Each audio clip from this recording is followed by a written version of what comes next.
LV Hazrat Kumar గారు ఎన్నో వేల మందికి కంటి చూపు ప్రసాదించి రోగులకు అత్యాధునిక వైద్యాన్ని అందిస్తున్నారు. నిరుపేదలకు ప్రతిరోజు ఉదయం వైద్య సేవలు ఉచితంగా అందించబడును.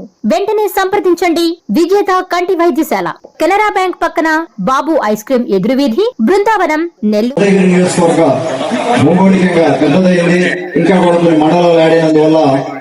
ఈ రోజుకి కూడా సార్ తాగునీటి సమస్య అంటే మొన్న అసెంబ్లీలో కూడా మాట్లాడడం జరిగింది. నెల్లూరు జిల్లా పక్కన ఉన్న ప్రకాశం జిల్లాలో వెనుకబడిన ప్రాంతం కింద డిక్లేర్ చేస్తున్నారు. నెల్లూరు జిల్లాను డెల్టా ప్రాంతం, నెల్లూరు జిల్లాలో పుష్కలంగా నీళ్లు ఉన్నాయన్న ఒక భ్రమ, అంటే ఉదయగిరి నియోజకవర్గం దూరంగా ఉన్నందువల్ల, కడప ప్రకాశం బాటల్లో ఉన్నందువల్ల ఉదయగిరి నియోజకవర్గం కూడా ఏం ఇబ్బంది లేదు, ఇక్కడ నీళ్లు పరిస్థితి బాగుంది అనుకునే దీంట్లో గవర్నమెంట్ నుంచి కూడా ఆర్డబ్ల్యూఎస్ అధికారులు కానీ వీళ్ళందరూ ఉండే పరిస్థితి. వారికి కూడా నేను గైడ్ చేయడం జరుగుతా ఉంది. ఉదయగిరిని కూడా ప్రత్యేకంగా కరువు ప్రాంతంగా చూసి రాబోయే రోజుల్లో ఎల్నినో అనే దానివల్ల ఇంకా ఇంపాక్ట్ ఎక్కువ ఉండబోతా ఉంది. మామూలుగానే కరువు ప్రాంతం, దానికి తోడు ఎల్నినో వల్ల ఇంకా కూడా ఇబ్బంది పడే పరిస్థితి.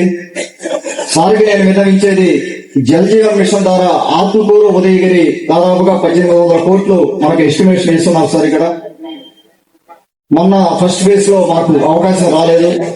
మీకు అవకాశం దొరికినప్పుడు ఒక్కసారి ఉదయగిరి ఆత్మకూరు గురించి జల్ జీవన్ మిషన్ ద్వారా గాన సోమశల నీళ్లు గాన ప్రతి గడపకి గాన రాగలిగితే మంచినీటి సమస్య పూర్తిగా కూడా పోతుంది సార్. ఇక్కడ మేము దాదాపుగా నేను వచ్చిన తర్వాత 200 వాటర్ ప్లాంట్ పెట్టున్నాం. ఇంకొక 200 వాటర్ ప్లాంట్ కి మనకు రిక్వెస్ట్ ఉన్నాయి. ఈ వాటర్ ప్లాంట్ మనం పెట్టుకుంటా పోయినందువల్ల దానివల్ల వచ్చే ఆ వాటర్ వేస్టేజ్ గానీ పర్మనెంట్ సొల్యూషన్ కాకపోవడం వల్ల, సస్టైనబుల్ సోర్స్ లేనందువల్ల ఇబ్బంది పడే పరిస్థితి సార్. ఇది సోమశల నీళ్లుగానే వస్తే కొంతవరకు మనకు ఊరట లగించే పరిస్థితి.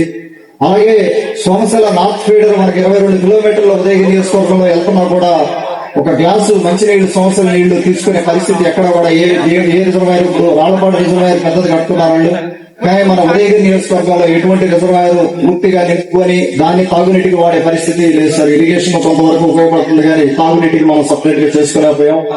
ఈ రోజున వియ్యమూరులో మన సార్ వచ్చినప్పుడు పాత చెరువుకి మీకు కార్లో కూడా చెప్పాను సార్, అది 35 crores తోటి ఎస్టిమేట్ చేసి సోమశల నీళ్లు ఇక్కడికి తీసుకొస్తా ఉన్నారు.